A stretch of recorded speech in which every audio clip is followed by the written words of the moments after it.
Hi అన్నలు, అందరూ బాగున్నారా? చూశారుగా ఈ బిల్డింగ్ వెనుక ఇప్పుడు మెట్లు ఉంటాయి. ఆ మెట్ల సైడు వెనక గోడ కనిపిస్తుందో చూస్తూ ఉండండి.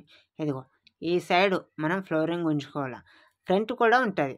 ఓకే, అలా ఎందుకు గుంజాలి అంటే మనకు వర్షాకాలంలో నీళ్ళు ఆగకుండా స్మూత్గా వెళ్ళిపోవడానికి ఆ రకంగా ఫ్లోరింగ్ అనేది యూజ్ అవుతుంది.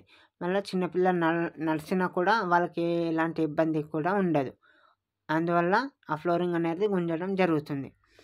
దానికి ఈ రకంగా మాల్ కలుపుకోవడం, తగినంత మాల్ కలిపి ఇలా కొద్దిగా మీడియం సైజులో కలుపుకొని ఉంచుకోవాలి. ప్లస్ ఇదిగో చూడండి, ఈ దారం అనేది ఎందుకంటే ఎక్కడైతే హైట్ ఉందో ఎక్కడైతే డౌన్ ఉందో అనేది తెలవడానికి ఈ దారం యూజ్ చేస్తారు. అలాగే ఇప్పుడు ఈ పాయలు ఉన్నాయి కదా, ఈ పాయలు అనేటివి ఎక్కడ హైట్ చేస్తే వాటర్ అనేటివి డౌన్ అవుతాయో, వెళ్ళిపోవడానికి సింపుల్ ఉంటుందో దీనికి ఈ పాయలు అనేటివి యూజ్ అవుతాయి.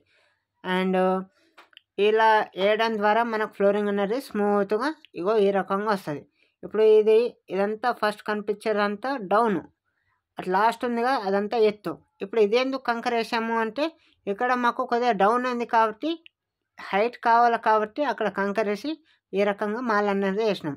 వెనక సైడ్ అనేది హైట్ అయింది, కింది సైడ్ అనేది డౌన్ అయింది. ఈ రకంగా మనకు ఫ్లోరింగ్ అనేది సింపుల్గా ఉంటుంది అన్నట్టు.